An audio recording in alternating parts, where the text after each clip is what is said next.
Rede IBTV Play.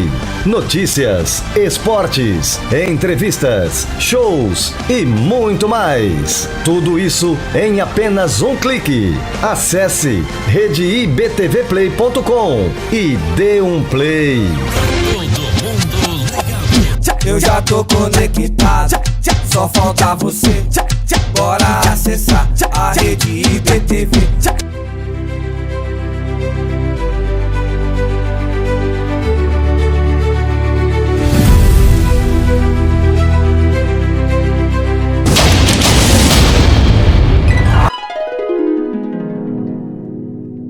Oi, gente, este é o podcast Pecinha é a Vovozinha, especializado em teatro para crianças e jovens. E eu sou Dibi Carneiro Neto, jornalista, dramaturgo e crítico de teatro. De volta à minha cidade natal, São José do Rio Preto, estou aqui neste incrível estúdio da Rede IBTV para fazer essa conversa. Esse convidado de hoje eu encontro muito pelos festivais de teatro pelo país. Já encontrei várias vezes. E da última vez eu disse para ele: nossa, que conversa boa, rende um podcast. Ele falou: quando eu estiver em Rio Preto eu te procuro e a gente combina uma conversa. Deu certo, cá estamos, eu e Thiago Marques. Thiago, tudo bem? Olá, Dibi, um prazer estar aqui com você. Obrigado, Thiago. Que bom que deu certo. Deu certíssimo. Gente, Thiago Marques é ator, diretor, compositor, produtor e palhaço. Ele mora em Londrina, no Paraná, onde se graduou em artes cênicas pela Universidade Estadual de Londrina. Depois participou de residência artística na Cal Clown, em Girona, na Espanha, e cursou mestrado e doutorado em Campinas, na Unicamp. Nesse ano de 2025, completa 16 anos atuando como o palhaço Ritalino. Entre seus espetáculos, que já viajaram pelo país todo por festivais e pelos palcos do Brasil, estão O Melhor Show do Mundo, na minha opinião, Inconcertina, O Astrolábia, O Carteiro e Ritalino e o Quinteto Incompleto. Já foi indicado e ganhou prêmios. Em 2022, foi um dos 3 contemplados com patrocínio do prêmio I Love Prio de humor, idealizado pelo humorista Fábio Porchat. Tiago, esse foi o jeito que eu te apresentei, formal. Agora, como você se apresentaria se eu não tivesse falado nada disso? Acho que, para deixar perplexo todo trabalhador de hotel, eu sempre digo, eu sou palhaço. Porque quando diz palhaço, mas ator, produtor, aí as pessoas começam a crer que isso é um trabalho, né? Quando diz que é palhaço, sempre tem um certo estranhamento. Oi, vou pedir um com licença a vocês pra gente conversar um pouquinho do ponto de vista de um palhaço. Acho que tudo que você falou aí, que eu produzo, dirijo, componho, quase sempre é sob a ótica do palhaço. Então, acho que antes de poder dizer que sou um multiartista, eu prefiro dizer que sou um palhaço muito aficionado, muito apaixonado pelo meu ofício e um grande diletante das artes. Tô aqui porque é meu ofício, porque me profissionalizei e enxerguei potencial nisso, mas acho que, sobretudo, porque amo muito isso. Sim. Eu te vejo no palco e assim, um palhaço com um P maiúsculo, assim, uma coisa incrível, incrível. E agora se aventurando pelas direções também, eu vejo você nas coisas que você dirige. Mas vamos começar lá de trás. Cadê esse palhaço? Já existia lá na infância? Como foi sua infância? O que você tem, o que você faz hoje vem da sua infância? Eu acho que o que eu faço hoje dá um certo orgulho na criança que eu fui.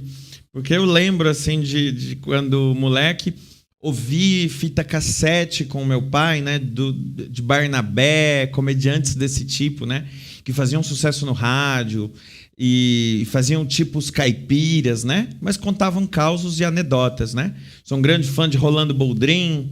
Então, minha mãe fala, para o que não presta eu aprendo sempre de cara. Então eu estava sempre repetindo piadas, histórias ou músicas que muitas vezes eu ouvia uma vez só. Então eu tenho uma foto do meu único aniversário, quando fui criança, né? O único aniversário que eu lembro que teve convidado, bolo, parabéns. Tem uma foto desse aniversário que eu tô sentado numa roda no colo do meu irmão mais velho e pessoas em volta ouvindo eu contar piada. Quase todos adultos, né? Porque muitas piadas, acho que nem eu entendia bem o que dizia aquilo, mas fazia os outros rirem e provar disso já era de grande prazer para mim. Então fui fazendo comédia, contando piadas na escola. Eu acabei de lançar um livro agora sobre o trabalho que se deu na pandemia, né? Dentro da palhaçada, mas revisito toda a minha trajetória. E eu digo brincando ali que eu ia à escola e aí a professora contava uma piada para a professora, ela me pegava pela mão e levava para a diretoria, secretaria, cozinha, para eu contar essa piada às outras funcionárias. Então eu brinco hoje ali, eu abro o livro dizendo que essas foram minhas primeiras circulações artísticas, né? Claro que sem peso, né? Não é ofício, era diversão. E aí, morando já aqui em Rio Preto, né? A minha infância se deu quase toda na Grande São Paulo. Mas aí, ainda criança, vim para cá com a família, fugindo da violência, né? Morávamos em um bairro muito perigoso. Meu pai tinha um pequeno estabelecimento que era assaltado muitas vezes. Quando ele teve o primeiro ataque cardíaco, coincidentemente, conheceu o Badibacite aqui ao lado, viu que a delegacia fechava para o almoço, falou, é aqui que eu quero viver, que eu posso ir na praça e contar piada. Ele também é um grande amante da arte de contar piada. E aí aqui em Rio Preto eu vi essa brincadeira, esse jeito de ser e de se expressar no mundo como uma possibilidade para além de ser uma pessoa divertida, né? A professora Iraci dos Anjos, lá de Badibacite, professora da rede pública, professora de língua portuguesa, me viu apresentar um trabalho em primeira pessoa, né? Eu tinha que falar, acho que de Isaac Newton, mas aí ao invés de dizer ele descobriu tal coisa, que eu nem lembro o que foi, eu botava uma barba de bombril e dizia eu descobri isso. E aí ela me chamou para fazer teatro. E aí nunca mais parei. Até quando criança tentava ser jogador de futebol, tentava ser comerciante lá com meu pai, mas depois comecei a fazer teatro, aí não deu para fazer outra coisa, né? Aí o teatro me ganhou. Que legal, ainda bem. Thiago, você lembra de alguma dessas piadas da infância que você contava na diretoria? Ai, para as professoras? Não sei se eu lembro, não. Mas tem coisas que hoje nem são politicamente corretas, não. Imagino. Eu via sem filtro. Mas eu lembro de um causinho, né? Não é bem um caos, é uma coisa que vivi. Meu pai me deixava assistir com eles A Praça é Nossa, né? Que não é muito para criança. Não. Qual é a censura aqui, Dibi? Desse programa? Manda ver. Tá. Mas enfim, tô lá num almoço e aí tinha um personagem na Praça Nossa que chamava Coronel Totonho. E aí eu tinha uns 6 anos de idade, família reunida, tios, padrinho, todo mundo comendo. Aí eu falei, meu nome é Coronel Totonho de Janaúba. Aí a mesa inteira, ai, que bonitinho, igualzinho. Aí em seguida eu disse, conhece Hebe Camargo? Eu tenho o maior T grande naquela mulher. Aí na hora minha mãe tirou a colher de pau do arroz e deu na minha cabeça. Aí eu falo, essa foi minha primeira cena cômica em dupla. Sim. E voltou a colher pra dentro do arroz pra seguir servindo, né? Ave Maria, sim. Então... a cena prontíssima. Mas falava bobagem, já tomava um castigo na hora. Muito legal. Anos depois eu tenho que ensaiar muito pra ter a naturalidade que essa cena teve. Que legal. Verdade. Tiago, você falou do livro. Dá o serviço. Onde a gente vai ver? Como chama o livro? Que editora? Como é que vai ser isso? O livro se chama Palhaçaria Atravessada pelas Mídias. O Clown tá on. Tá à venda nas minhas redes sociais. Por enquanto, a única livraria que tem à venda é uma livraria lá em Londrina. Então, para quem nos assiste de outras regiões, pode me procurar. É um livro que vai falar um pouco, discutir um pouco do trabalho da palhaçada durante a pandemia.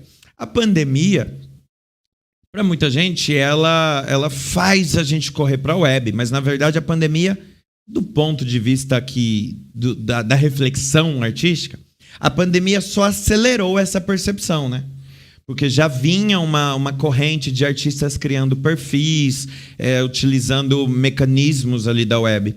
E aí, para debater se o trabalho do palhaço, atravessado por uma tela, segue sendo palhaço, eu acabei revisitando a minha trajetória, conceitos que caracterizam o trabalho do palhaço, para discutir o que se mantém e o que não, e revisitei a história do cinema, do rádio e da TV no Brasil. E isso foi muito divertido. Imagino, mas eu sou suspeito, que quem lê esse livro vai sentir um pouquinho da diversão e do sabor que eu tive ao estudar essas coisas. Sim, que delícia. Inclusive, eu trouxe um livro para você, tá ali, daqui a pouquinho eu vou te entregar. Oba, obrigado. Vou adorar, vou devorar. Tiago, me conta agora como nasceu o Ritalino, o seu palhaço. Qual a personalidade dele? Por que esse nome Ritalino? Como foi que ele surgiu? Olha, passei por muitos nomes, né? A concepção de palhaço que eu aprendi, o palhaço tem muito de si próprio. Então, as minhas características podem ser exageradas ou caricaturizadas para o meu trabalho de palhaço, né? Então, passei por vários nomes, me vestiram com uma roupa inteira vermelha e falaram, vai lá fazer essas coisas. E eu precisava de um codinome. Então, pela vestimenta, Ketchup. Comecei como Ketchup. E aí me mudei para Londrina, estudei um tantão de palhaço e aí fui de 100 a 0 muito rapidamente. Ao perceber quanto o palhaço era marginal, troquei o nome Ketchup para Pinico. Né? Uma distância imensa. E aí o Ricardo Pussetti, do Lume Teatro, ia ministrar uma oficina lá em Londrina. Né? Antigamente tinha uma tradição que hoje acho que não existe muito mais, que é o palhaço mais velho dá o nome dos palhaços mais jovens, né? Sim. E aí o Rick não me batizou de Ritalino, mas numa oficina dele eu falei, tô pensando em mudar de nome. Ele, que nome que você quer? Eu tô pensando em Ritalino. Ele falou, perfeito, esse nome te representa, né? Brincando com essa coisa aí, esse nome aí, essa coisa medicamentosa da Ritalina. Eu sou uma pessoa com TDAH, com certo déficit de atenção, mas acho que houve um momento, não sei se é o caso agora, mas houve um momento de parecer quase uma moda essa medicação, né? Qualquer criança que se mexe demais, que não se adequa a um padrão, a um molde, ela tem TDAH, ela precisa ser remediada, né? Enfim, e aí eu fazia essa brincadeira por um mundo com mais Ritalinos e menos Ritalina. Hoje tem uma brincadeira que eu faço às vezes que é, quando a pessoa diz, mas teu nome é Ritalino? Eu digo, não, ninguém se chama Ritalino. Ritalino é apelido. O meu nome mesmo é cloridrato de metilfenidato, mas pode chamar de Ritalino. Sim, sempre uma piada em cima da outra. Tiago, você tocou no assunto do TDAH e todas as vezes que a gente se encontrou nos debates, você fala disso na conversa. Olha o meu TDAH. O seu palhaço também tem TDAH? Como é que é essa história? Conte histórias relacionadas a isso. Tá. Acho que isso eu levo para o meu trabalho porque minhas características são os principais ingredientes do meu trabalho, né? Eu brinco, acho que outras pessoas também falam dessa maneira, né? Que qualquer ator pode fazer Romeu. Qualquer pessoa pode fazer Teobaldo, Julieta. Mas só eu, Tiago, posso fazer o Ritalino. Só o Teófane Silveira pode fazer o Biribinha. Só o Ezio Magalhães pode fazer o Zabobrim. Porque são personas, né? A gente não trata muito como personagem. São personas, são figuras que estão baseadas no que é esta pessoa por trás da máscara. Então, acho que é natural ir para a cena com essas características do TDAH, né? Às vezes eu tenho que segurar o meu tempo de falar um pouco para que as pessoas entendam. Porque eu tendo a falar muito rápido. Se eu estou ali muito empolgado, tomando um cafezinho, às vezes eu até falando, eu corto uma ou outra palavra. A pessoa fala, não entendi, porque eu pensei muito rápido. Sim. E já saí falando. E às vezes tem a coisa da falta de foco, começa uma coisa, passa para outra. Tive a sorte de encontrar um palhaço no meio do caminho. E isso me deu disciplina na vida. Estudar palhaço, trabalhar palhaço, ensaiar palhaço, para mim isso nunca é trabalho. Isso é sempre gostoso, né? Mas então no trabalho de palhaço, vamos dizer, a figura se apresenta com essa velocidade, essa metralhadora de falar, uma empolgação muito nata que passa para o corpo todo, né? Às vezes uma falta de foco ou pular de uma coisa para outra. Então, quando estou em cena, eu tento até colocar uma lupa sobre algumas dessas coisas e rir disso também, né? Porque o trabalho do palhaço é muito sobre isso, sobre rir de si próprio e rir das coisas, qualidades, defeitos que você tem. E aí isso te faz a plateia com crianças TDAH também a ter um pouco mais de sensibilidade para lidar com isso? No geral, elas até acham graça. Outro dia eu fui me apresentar num CAPSI, né? Que é o CAPS para mais voltado a crianças. E aí os adultos que trabalham ali avisaram as crianças que o Ritalino viria. E aí depois eu recebi um áudio de uma funcionária, acho que era professora deles, algo assim, dizendo, olha, todos estão empolgados dizendo, a gente não conhece como palhaço, mas Ritalino a gente conhece. Todo mundo ali estava familiarizado com o nome. Sim, o nome do universo deles. Você já definiu o Ritalino como um digiclown influencer, em vez de digital influencer, e um clown mais coach. O Ritalino, ele é um palhaço que influencia, que aconselha as pessoas. Você tem essa ideia? Eu acho que não. Talvez influencie. Muitas pessoas me procuram às vezes para falar, não, eu quero trocar ideia com você porque eu vejo que você apresenta muito e é um palhaço que está vivendo de ser palhaço há muito tempo já, né? Esses quase 16 anos aí, vamos dizer que talvez os 14 ou 13 últimos foi trabalhando só nesse ofício, sem precisar ir fazer nada mais. Claro que trabalhos relacionados à palhaçada, como, por exemplo, ajudar a iniciar outras pessoas na linguagem do palhaço, dirigir trabalhos, né? Mas acho que por isso acabam me tomando até como uma pessoa que está caminhando bem nessa linguagem, quero ouvi-la, vamos lá. Mas a brincadeira do clown, né, o coach palhaço, e o digiclown influencer ficaram, vamos dizer, mais intensos ali na produção, né, de conteúdo. Acho que durante a pandemia, que a web se apresentou como única possibilidade. Mas a brincadeira era justamente... Você conhece a nomenclatura reprise de palhaço? Sim. Então, são os números que como o nome diz, se fazem várias vezes. Sim, então às vezes, sei lá, quando o palhaço é ali agenciado pelo circo e começa a brincar com os números que já existem, né? Isso. Então entra um grande malabarista e faz um número, em seguida entra o palhaço e faz um malabarismo cômico ou um malabarismo que dá errado. Eu tentei, nesses momentos aí de produção com mais afinco na web, brincar. Se todo digital influencer, ele mostra uma fração de sua vida, que acaba até sendo tomada como todo, mas ele mostra cenários luxuosos, comidas boas, hospedagens, né, finas. Então, a minha tentativa de reprisar isso era sempre mostrando com defeito, né? Quando a gente vai num grande circo que tem números variados e tem palhaço, a gente vê super-homens e super-mulheres vencendo a física, desafiando o perigo da morte, né? Ao dar saltos mirabolantes. E as pessoas se afastam da cadeira porque a vida está em risco, né? E pensam, eu não sou como eles que pulam e saltam tanto. E em seguida entra o palhaço, cheio de defeito, cai, tropeça, ri de si próprio. A gente pode encostar novamente as costas na cadeira e a gente se lembra que a gente é humano, como o palhaço. Então a minha tentativa de brincar como digiclown influencer era, olha, eu vou mostrar também um luxo aqui, mas no meu caso sempre dava errado. Então, por exemplo, um dos vídeos, eu andava pelo quintal, um grande gramado, de maiô, um grande maiôzão, boia de piscina, snorkel, e dizia, digital influencer tem que mostrar a piscina, aí mostrava o gramado e falava, ainda falta cavar o buraco, mas não tem ainda, mas se quiser chamar, eu vou.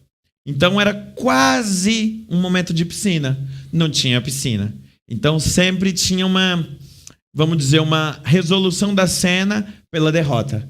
Sim. Né? O meu recebidos era uma série de boletos, né? Coisas que o correio me trouxe, que a entrega bateu a minha porta, mas nunca é pela qualidade, não tinha o vislumbre da riqueza, né? Era uma coisa muito distante.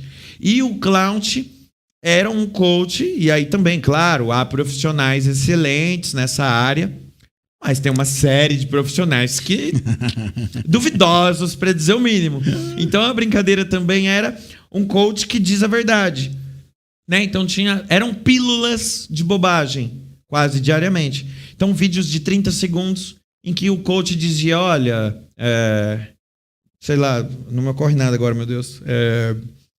Não deixe ninguém dizer que você não consegue fazer uma coisa. Diga você mesmo para você que você não consegue fazer a coisa, né? Então ele era sincerão demais. Sim. Sempre pensando nisso, né? Uma lógica um pouco torta, né? Que o palhaço traz. Sim. Tiago, tem uma técnica de palhaço que quando quer marcar aquele momento de humor, muda a voz pro agudo. Você faz isso. Fala um pouco dessa técnica, de como usar isso. Porque é genial, né? Tem que saber fazer. Eu acho que eu vou por uma voz que é mais natural para mim. É onde eu consigo falar mais alto com mais conforto. E descobri há pouco tempo na terapia até que a minha voz poderia ser mais aguda do que é. Mas a gente sabe o quanto se sofre, o quanto a sociedade muitas vezes é homofóbica, e aí é um adulto que diz, fala com voz de homem, menino, fala com voz grossa. Então eu descobri que a minha voz é mais aguda. E eu que não usava muito, né? Tendo a deixar mais grave.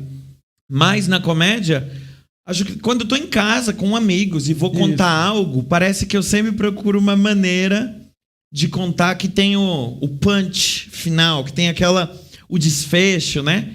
Então acho que é uma técnica que eu nunca estudei muito, não explorei muito, mas a estrada foi dando, né?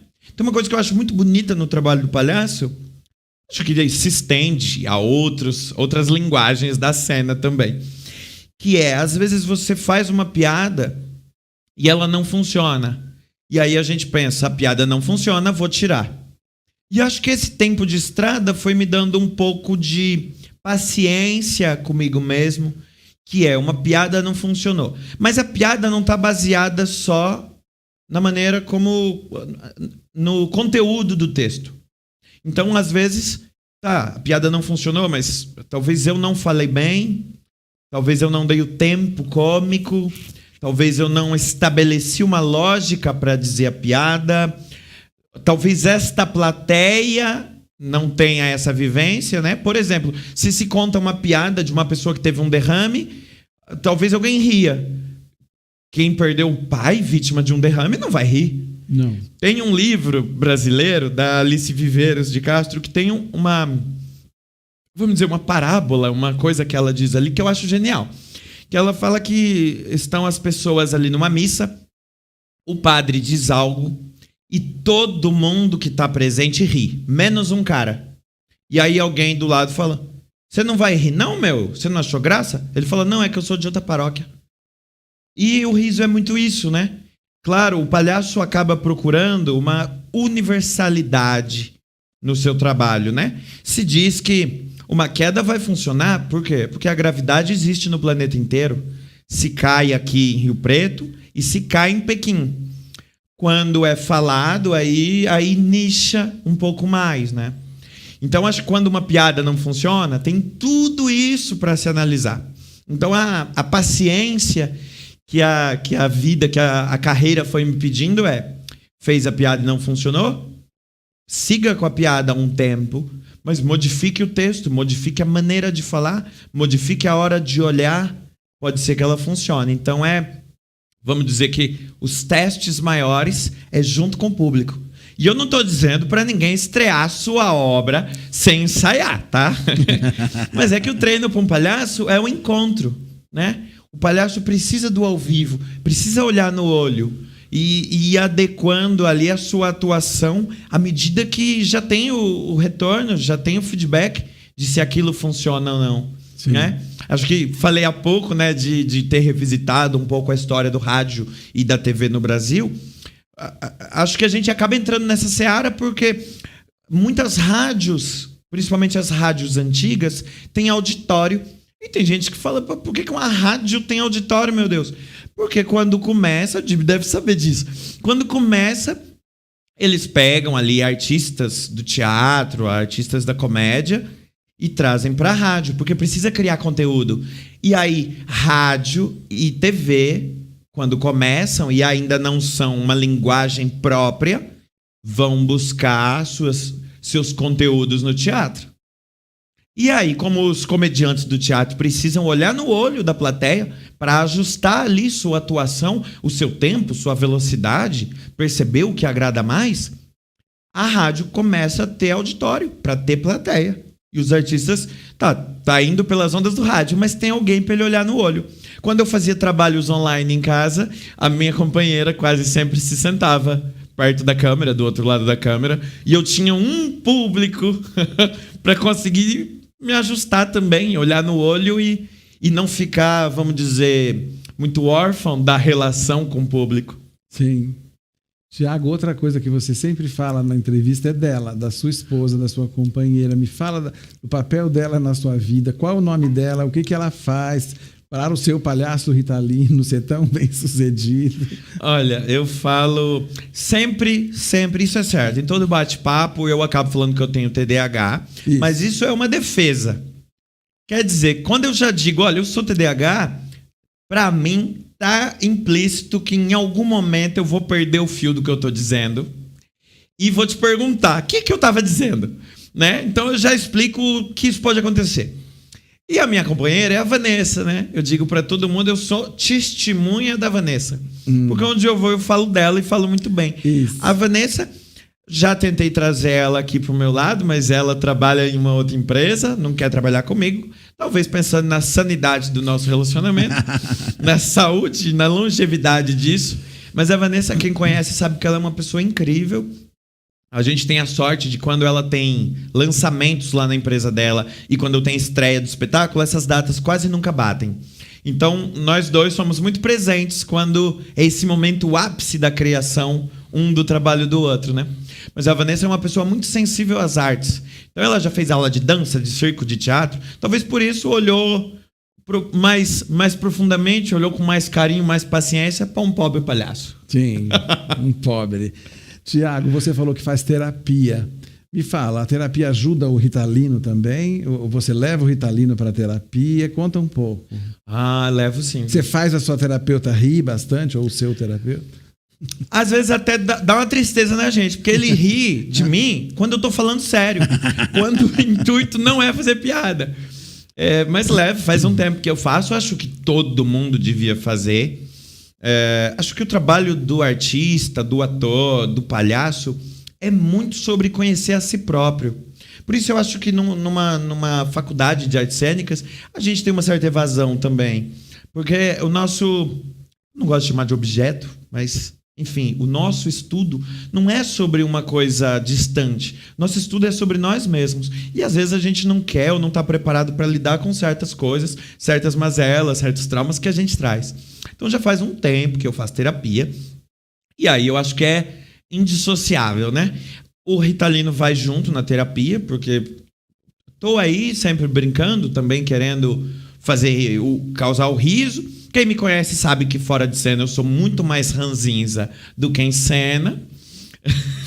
Mas na terapia acabo levando, né? Como é um trabalho, o trabalho do palhaço é sobre conhecer a si, a terapia é um grande aliado, né? Porque saio da terapia conhecendo melhor a mim mesmo, e aí quando vou me relacionar de palhaço, né? Tenho mais domínio de quem eu sou. E o palhaço é uma mutação. Se eu sou o principal ingrediente do meu palhaço, é natural que mudei, o palhaço muda. E isso, posso dar um exemplo até grosseiro. Se eu quebro a perna, meu palhaço não dá pirueta. Porque eu tô com a perna quebrada. Então, se eu também não tô com a minha ideia muito centrada, claro que isso tem que ficar fora, né? Se eu tô triste, eu não posso entrar triste em cena. Mas a fase que eu tô na vida, o que eu conheço, o que eu domino, o que eu desconheço, isso tá junto com o meu palhaço. À medida que eu me transformo na vida, esse palhaço também se transforma. E como diretor, você é ranzinza também, como você diz que é fora do palco? Como diretor, eu não sou ranzinza. Mas eu sou muito mais criterioso do que na minha atuação. É porque eu digo, na atuação, às vezes eu tô fazendo, se tem alguém dirigindo fora, o olhar é dele também, ou dela, né? Preciso respeitar o olhar que essa pessoa tem sobre mim. E acho que a generosidade do ator é também, quando está em cena, não querer mandar em tudo, em todas as decisões. Se deixar dirigir também, né? Permitir e entender o olhar de quem está fora. Quando eu tô fora, aí eu sou muito mais detalhista. Aí eu tenho umas lógicas que eu fico... Tá, mas por que você tá fazendo isso? Não, acho que isso penso numa história anterior ao espetáculo, sabe? Penso o que o personagem, o que a figura estava fazendo antes de entrar aqui. Então eu sou mais, vamos dizer, mais crica, mais detalhista.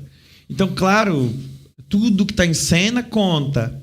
Então, sei lá, se o palhaço é guiado por fomes, né? E aí fome, comida, dignidade, atenção, sexo, o que guia a figura palhaço marginal, se é tudo isso, eu não entro em cena de aliança. Porque, claro, é uma convenção. Quem está me assistindo sabe que é teatro. Mas eu prefiro pensar que, se eu estou de aliança em cena, eu sou ou fui casado. Sim. E esse palhaço que está sedento por isso. Se tem uma aliança, então ele é casado, ele foi casado, ele é viúvo, é divorciado. Traz signos que eu, aí já sendo talvez um pouco antiquado, eu acho que conta alguma história. Então eu sou mais criterioso, assim, eu gosto de tomar cuidado com todo detalhinho. Acho que tá aí a minha chateza, né? Minha chatice maior. Eu tenho 6 virgens no mapa.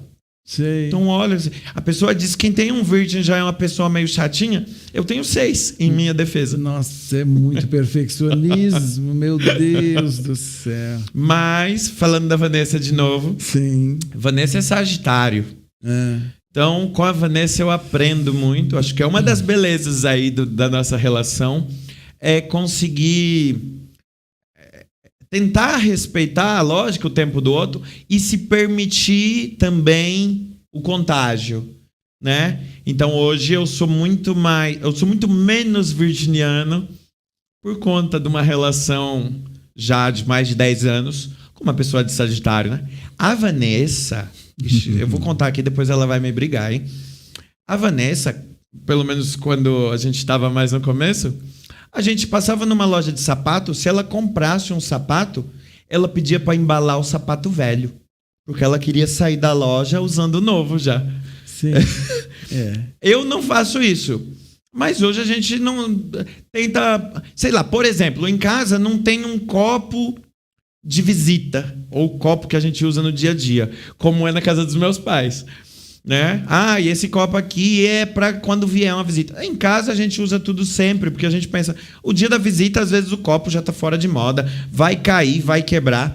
Então acho que isso é um pouco contágio com a Vanessa, né? Sim. O que a gente tem de melhor tem que ser usado por nós, né? Não dá para ficar esperando para depois. Guardar para o momento da visita. Já usa agora e pronto. Lá em casa a gente tem que ser mais importante que a visita. Sim. Ou talvez estamos num pé de igualdade aí com relação a essa hierarquia dos copos. Maravilhoso. Tiago, você falou também bastante sobre a relação, a necessidade que o palhaço tem da plateia, né? Tem palhaço, tem atores em geral de teatro que atiçam a plateia e depois não dão mais conta de segurar, principalmente as crianças, que começam a reagir de um jeito e você perde completamente a mão daquilo, né? Me fala uma coisa, como é essa sua... Você não, eu já vi você fazer isso e você depois consegue segurar essa plateia, porque senão não faz sentido, né? De repente, aí o espetáculo termina. Atiçou tanto aquela criança que ela vai e E quer participar, se deixar, ela sobe no palco junto com você. Me conta um pouco dessa sua relação, principalmente com as crianças. Tem uma coisa que eu acho muito engraçada, Gibi. Eu não faço teatro para criança. Eu faço um teatro que me faz rir. Que eu me divirto fazendo a bobagem que eu faço. Mas chega nas crianças, né? O Pepe Nunes, um palhaço espanhol radicado em Florianópolis, ele diz que se é que se tem mensagem, né? A mensagem do palhaço é tão cristalina que chega para todos os públicos, né? O palhaço, sem demérito aí, mas trabalhando uma linguagem, vamos dizer, uma linguagem mais primária, né? Quando você assiste palhaço, muitas vezes você não vai embora pensando o que será que ele quis dizer. Você vê e entende, né? Então, enfim, acabo não fazendo um teatro. Os espetáculos que tem hoje em cartaz, alguns têm assim, esse momento as crianças possivelmente vão gostar mais. E depois a gente vai conferir se é isso. Esse momento ou essa piada talvez seja mais para adulto. Então, tem um dos espetáculos que até tem uma cena que só é realizada quando a sessão é à noite no teatro. E quando é numa escola ou numa sessão matutina, é outra cena no lugar, né? Por ir testando e percebendo o que gostam mais. Na pandemia, eu fazia um programa que se chamava Ritalino Top Car. Assim como tem programas de carro que mostram grandes carros esportivos, velozes, eu fazia um com o olhar do palhaço. Então eu mostrava carros velhos, carros com defeito, né, carros antigos, e até não ganhávamos nada com isso. Fazíamos pela diversão, porque foi no momento da pandemia, totalmente, sem patrocínio. Mas chegou um momento que proprietários de carro procuravam a gente. Para falar, eu tenho um carro aqui, grava um programa. Só que aí eu até falava, olha, mas é que seu carro é muito bom, seu carro tem a placa preta de colecionador. A gente precisa de carro que tem defeito. Então, carro que está com furo no assoalho, carro que veio sem lavar, carro que um botão não funciona, para mostrar na lógica do palhaço. E aí, bem depois da pandemia, uma família me liga lá e fala, olha, a nossa filha vai fazer o aniversário dela e ela toda semana, em algum dia, algum momento, a gente tem que pôr seu vídeo para ela assistir, porque ela adora muito. E eu pensei, o que será que ela adora? Aí fiquei pensando, recapitulando, que vídeos eu tinha mais para criança. E aí perguntei para a família, qual vídeo que ela gosta tanto? Eles disseram, o do Fusca. Um que eu apresento um Fusca 66. Eu mostro o motor do Fusca. E era o vídeo preferido de uma criança de 6, 7 anos. Porque ali tinha um adulto errando, falhando, sim, caindo, mostrando os defeitos. Aí já tinha identificação, né? Então eu acabo não fazendo um teatro para criança. Eu faço um teatro, tento permitir com que a obra seja para a família inteira. Então, sou um palhaço, sou uma pessoa que fala muito, um palhaço que acaba falando muito também. Tento sempre me provocar para conseguir um pouco mais com o corpo e não ficar centrado só na palavra. E aí, pensar coisas que agradem crianças e adultos, mas que possa ser para a família como um todo, né? E censura livre, então a gente tenta não ter nenhuma picardia no espetáculo, nunca tem palavrão, né? Por conta disso. Mas aí acaba agradando muito as crianças. Acho que antes eu tinha uma coisa com as crianças que era, eu ficava irritado quando a criança causava muito no espetáculo, sim, pentelhava muito, falava muito. Eu ficava incomodado. E aí, com o tempo, eu comecei a me dar conta o quanto eu tinha sido bobo de me irritar com as crianças. Porque hoje, se a criança falou comigo o espetáculo inteiro, significa que ela não mexeu no celular, que ela não pediu para ir embora e que ela não se rendeu ao tempo da rede social. Ela não pensou que a obra ao vivo era um TikTok, né? Não teve essa pressa. Então, a criança que hoje me pentelha muito, eu sempre saio feliz pensando, ela estava comigo da maneira que ela conseguiu, da maneira que foi possível. Então, acho que eu tento me valer de tudo que é possível ali na hora para brincar, para não ser grosseiro. E se eu mandei gritar, agora eu não posso mandar calar a boca. Eu preciso de alguma ferramenta, pelo menos é a utopia, de alguma ferramenta que eu consiga causar a curiosidade, né? Causar o interesse para que ela fale quando quiser falar, mas ela também se cale para me ouvir. E claro que é uma corda bamba aí para se equilibrar, né? Acho que essa coisa de ter um certo controle sobre essas participações aí especiais das crianças está centrado em praticar muito, brincar muito e me divertir de verdade com os presentes que eu encontro aí com as crianças, né? Quando elas bagunçam, muitas vezes eu tenho ali uma estrutura dramatúrgica para ir atrás, mas muitas vezes no primeiro momento eu me rendo à brincadeira, eu entro, causo, participo um pouquinho e aí à medida do possível eu volto para minha dramaturgia, né? Claro que é um risco calculado, né? Não posso ter 2 horas de duração a peça que teria uma. Mas peças que tem 50, eu já fiz em 1 e 5, já passou do ponto algumas vezes, claro. Sim.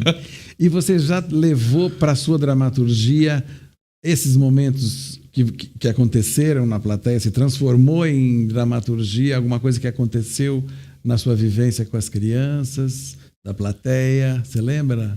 Eu não me lembro um exemplo específico, mas tem muito improviso que acaba sendo efetivado. Incorpora. Acho que, sei lá, os espetáculos estreiam com 80% das piadas e algumas a gente vai conquistando com o tempo. Claro que algumas caem também, porque acho que essa piada, né, vai tendo reflexões sobre. Então, essa piada não está funcionando, sai, tentei muito, sai. Essa outra, talvez não seja, talvez ela seja machista. Quando eu percebo isso, sai. Essa outra não sei o que, sai. Mas outras coisas vão entrando. Então, de tempos em tempos, vai rolando uma filtragem, né? Eu tenho um espetáculo que é O Carteiro, que foi dirigido pelo Ezio Magalhães. A gente estreou online, porque foi no momento da pandemia, e depois teve uma estreia presencial. Estreou com 1h10. E aí tinha uma cena lá que a gente achava bacana, mas não funcionava ainda.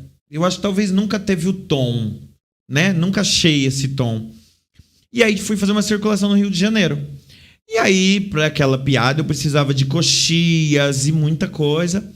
E aí a direção da circulação, né, o contratante me liga e diz, olha, eu sei que você tem necessidades técnicas, mas eu sei do teu jogo com a plateia e a gente te colocou numa cidade que é uma sala improvisada. Não tem nenhuma coxia. Aí eu levei uma panada para fazer um único paredão ali de pano. E aí cheguei na cidade, não tinha pé direito, não tinha coxia, não tinha muito espaço para plateia, não tinha espaço cênico. Falei, essa piada que não funciona, tira, vamos colocar isso aqui tira, vamos colocar isso. Aí na linguagem do futebol, né, que alguns amigos até dizem, chutei para gol. Sim. Não dava para ficar enrolando muito. Então teve uma coisa que surgiu daí, por exemplo, que eu peguei uma caixa do correio e deixei num ponto que eu não alcançaria. Então eu precisava pedir ajuda para alguém da plateia para subir e colocar a carta. Coloquei nessa circulação, porque um trecho grande do espetáculo estava inviabilizado. Funcionou muito bem. Então na próxima, vamos tentar melhorar isso. Funcionou muito bem. Aí agora faz parte do espetáculo. E a primeira cena, que eu nunca achei o tom, acabou saindo. Acho que isso a gente vai vivenciando no processo, né? Quando está ensaiando, às vezes levanta o material, você tem 1h40 de cenas. E não dá para entrar tudo. Por mais que quem cria, às vezes, fica apaixonado pelo conteúdo, não dá para entrar tudo. Sim. Né? Então, vai tirando coisas. Então, acho que é natural que isso vá ocorrendo, né? Verdade. Tiago, você se divertiu muito na pandemia, pelo que você fala. Foi um período difícil, óbvio, para todo mundo. Mas você acha que se deve ao fato de que o audiovisual é amigo da palhaçada, o palhaço, a tela, o palhaço se dá bem na tela?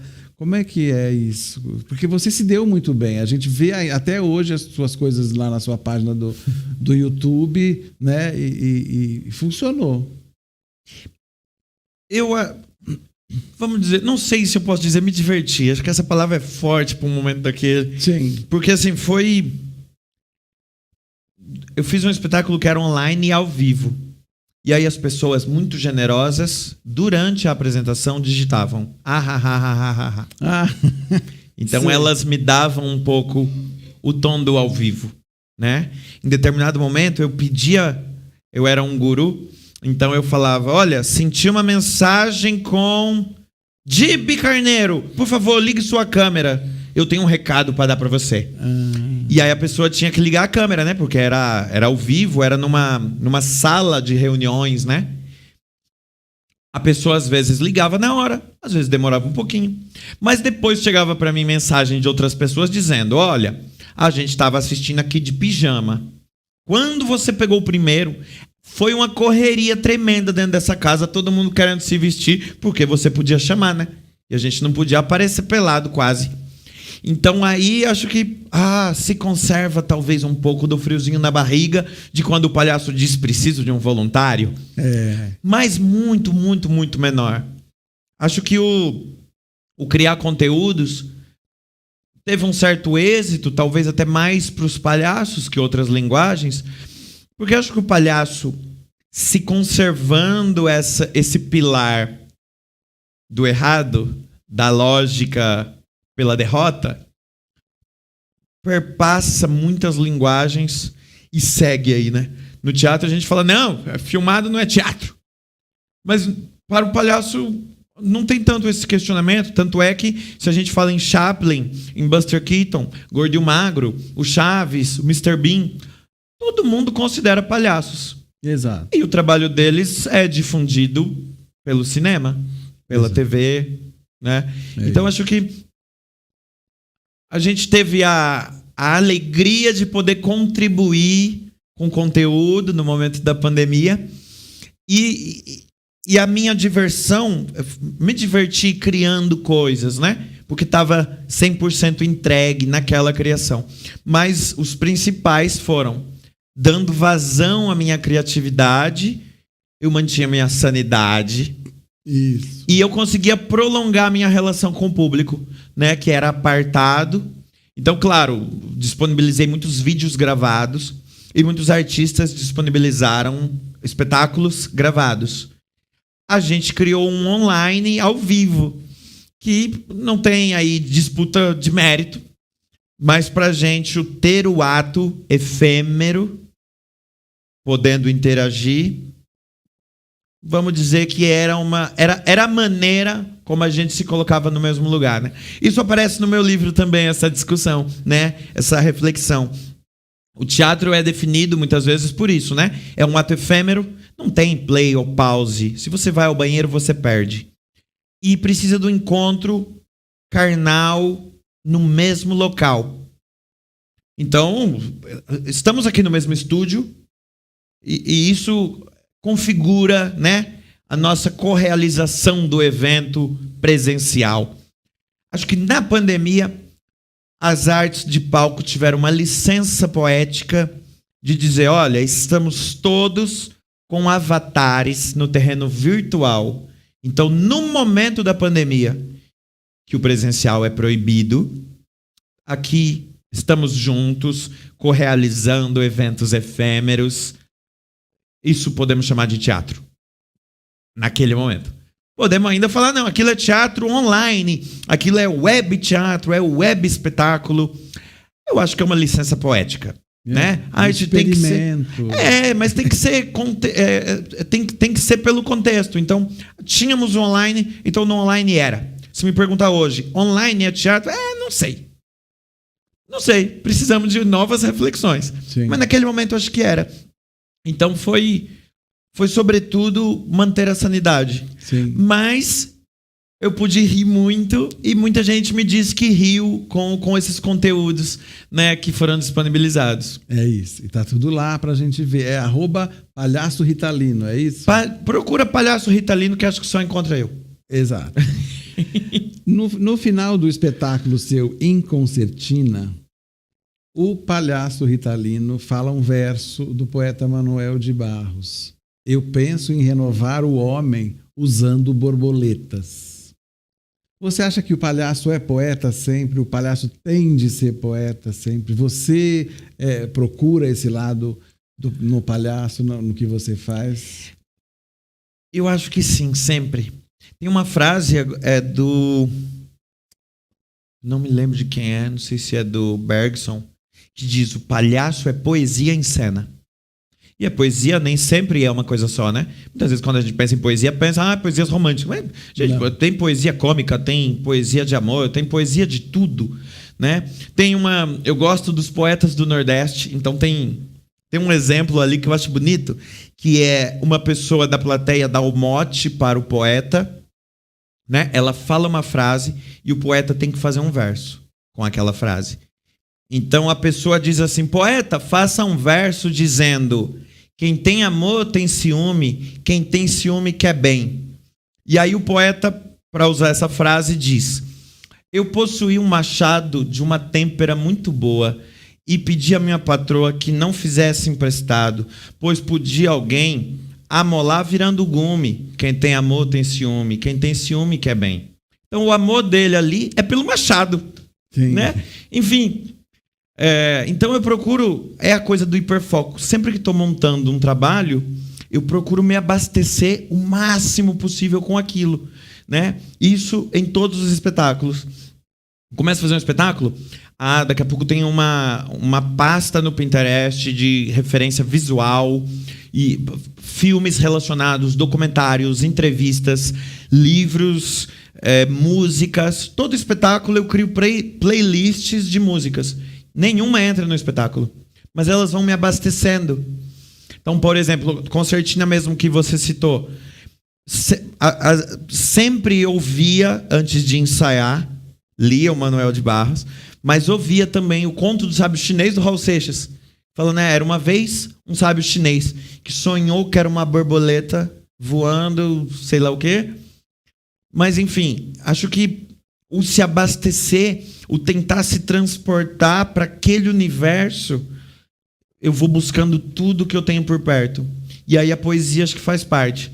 Talvez seja uma coisa que o palhaço brasileiro tenha, e aí agora entro na minha pesquisa de doutorado, que está em curso ainda.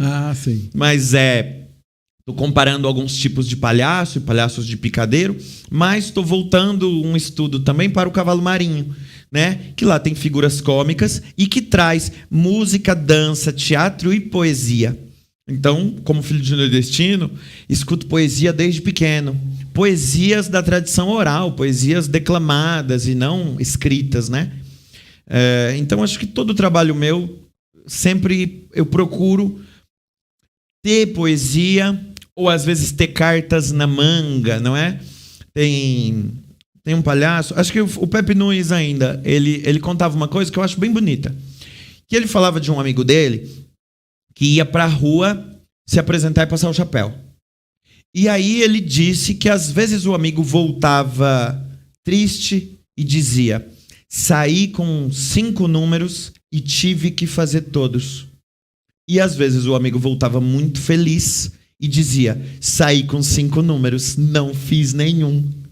Quer dizer, encontrei tantas riquezas pelo caminho que não precisei das cartas na manga.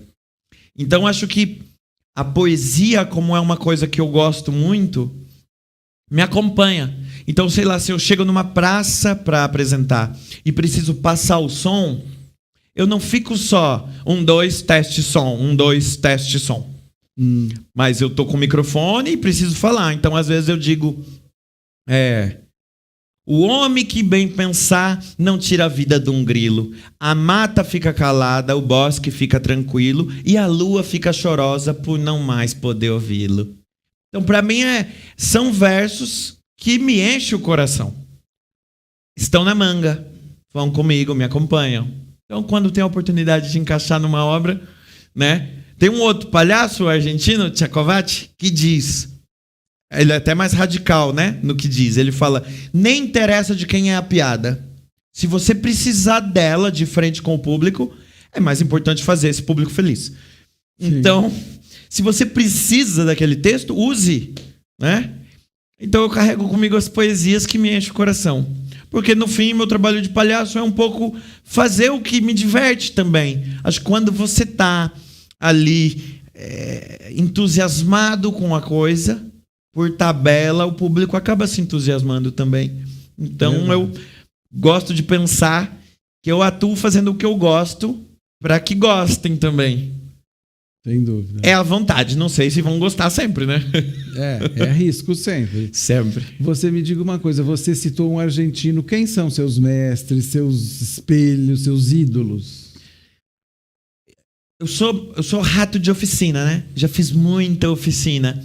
Então, grandes palhaços que me ajudaram aí na descoberta, eu diria que a Gerd Hutter, uma palhaça suíça, que é fabulosa. Ézio Magalhães e Ricardo Pussetti são importantíssimos na minha trajetória. E enquanto palhaços que são referência, acho muito saudável fazer oficinas novas. Pelo menos uma vez por ano eu vou atrás de alguma oficina para me pôr em jogo, para me pôr em risco, para repensar o que eu estou fazendo, para ser guiado por alguém, mesmo que eu não esteja montando uma obra. E é legal que essas referências até sejam trocadas de tempos em tempos. Mas dos palhaços que eu tenho como ídolo sempre, temos aí, que eu pude ver cena em vídeo, Grock, que foi um palhaço suíço que tocava fabulosamente bem muitos instrumentos, né? Eu acabo tentando levar música para a cena também. Então o Grock e a Gerd Hutter talvez são as maiores referências que tem. E são palhaços que falam pouco, né? Os palhaços brasileiros da rua, os brincantes, acabam sendo outra grande referência para mim. Sim. Você gosta de fazer na rua? Gosto e tenho feito pouco, eu acho. Pouco, né? É. Mas esse espetáculo que você dirigiu aqui da Companhia Alpendre de Rio Preto, eu vi na rua. Sim, esses estão fazendo bastante na rua. Funcionou muito bem, muito bem. E tem uma visualidade. Eu acho que talvez até na sala... Acho que eu nunca ensaiei com eles na sala, mas nem visualizo tanto o espetáculo na sala. Dá para fazer. O Sonho de Ícaro é esse, né? Com o Ícaro Negroni. Isso, eu adoro eles. Muito legais.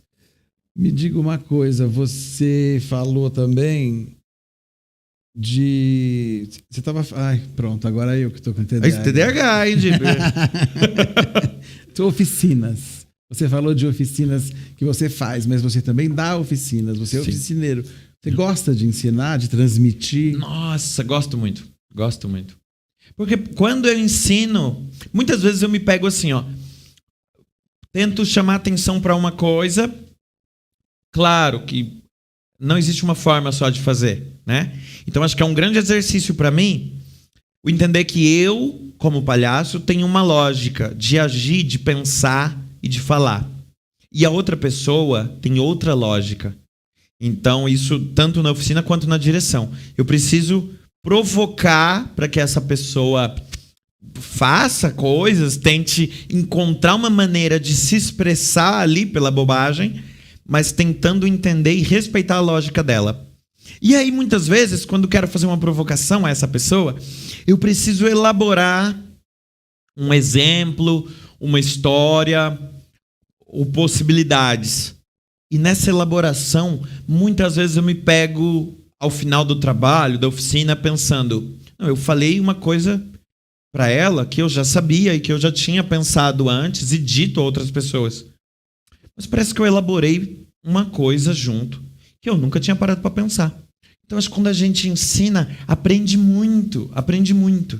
E o maior treinamento para palhaçada é o encontro com outras pessoas. Então, acho que na oficina eu faço um bocado de provocação, de exemplos, técnicas, definições, possibilidades, coisas que já vivi, coisas que vi outros viverem. Mas uma grande parte é incentivar para que a pessoa vá descobrir coisas, né? É sobre causar dúvida. Muitas vezes eu saio com as dúvidas. Então, acho que a oficina é um grande treinamento para exercitar generosidade, respeito ao tempo do outro e a reflexão que tento impor a eles é imposta a mim.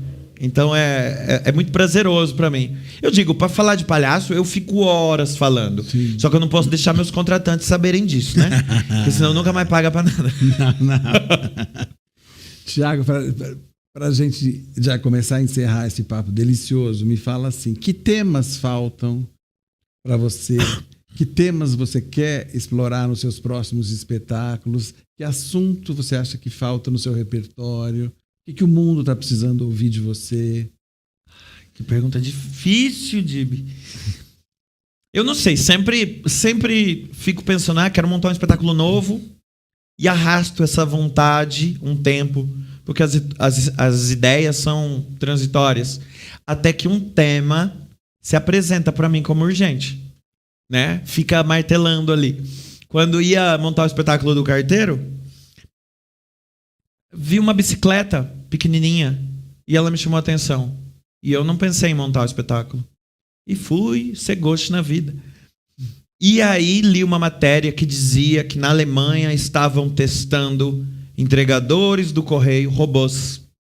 Sim. E aí eu pensei, o Carteiro vai acabar. E segui na vida. Ainda não tinha ideia de montar um espetáculo.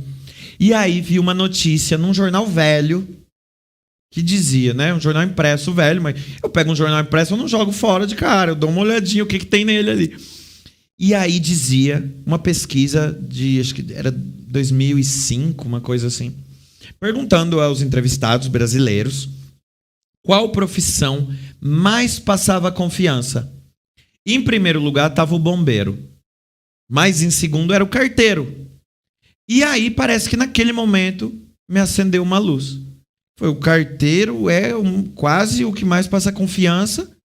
E estão testando um robô no lugar dele. E eu tô querendo uma bicicletinha. Meu Deus, eu quero montar uma coisa de carteiro. Aí fui ler o Carteiro e o Poeta, fui assistir o Carteiro e o Poeta. Aí comecei a ver documentário de carteiro. Não conseguia fazer outra coisa senão montar um espetáculo. E aí tudo que eu estudava me parecia bonito, né? Tem coisas que a gente vê no carteiro, se aprende na área do carteiro, que eu não fazia ideia, nunca me falaram, né? Se você está numa rua e você precisa ir no número 1000, mas você está no número 10, é mais ou menos 1 quilômetro, por conta da numeração. Se você está numa rua, você sabe para que lado está o centro da cidade, e pela numeração, né? Se aqui é 1000, 1010, 1020, 50, 40, quando vai diminuindo, você está indo para o centro. Então, eu aprendi isso e falava, meu Deus, isso é maravilhoso, como que a gente não aprende? Então, eu vou me apaixonando pela temática. Então, não sei o que é o próximo trabalho, mas uma coisa tem me chamado a atenção agora, talvez por conta do doutorado. Muitas vezes em oficina, quando a gente diz, traga uma roupa que você acha que pode lhe servir, pensando que o palhaço é desajustado, ele quer estar elegante, mas não consegue, né? Tem tudo isso. A roupa não lhe pertence, né? Não é o seu número, tem desajuste. As pessoas quase sempre trazem peças de uma indumentária mais europeia. Casacos de pele, quentes, né? Sobretudo. Então eu ainda não sei o que é urgente para mim, para eu dizer no próximo trabalho. Mas eu quero olhar mais para o Brasil. Eu quero que o meu referencial, que tanto já bebi em grandes mestres que vieram de fora também, eu quero ter mais brasilidade no próximo trabalho. Que legal. Isso está se apresentando como urgente para mim. Que ótimo. Já estou ansioso. Tiago, muito obrigado. Gente, quando eu disse para o Tiago, você tem um papo delicioso que vai render um bom podcast, eu criei para mim mesmo uma expectativa que aqui se cumpriu completamente. Completamente. Foi delicioso te ouvir, aprender as coisas que você falou. Tenho certeza que vai ser muito útil. Muito obrigado pela sua disponibilidade de estar aqui, pela sua generosidade de estar nessa conversa comigo. Quero te ver sempre no palco, em mais festivais. Muito obrigado. Um beijo para a Vanessa, sua companheira. E vamos embora. Obrigado por tudo. Eu que te agradeço. Como eu sempre digo, falar de teatro, de palhaço, circo. É um prazer muito grande. Não precisa nem gravar podcast. Quando eu vier de novo, se quiser me chamar para um café, delícia. Tô sempre topando, Dibi. Obrigado, viu? Obrigado, Thiago. Gente, esse foi o podcast Pecinha é a Vovozinha, com Thiago Marques, o palhaço Ritalino. Obrigado e até a próxima. Que bom que você chegou até o final do nosso vídeo. Vou ficar muito agradecido ao receber o seu gostei, ler seu comentário e ver você inscrito neste canal. Obrigado! Em casa, no carro, no trabalho, tá todo mundo ligado. Rede IBTV, junto com você.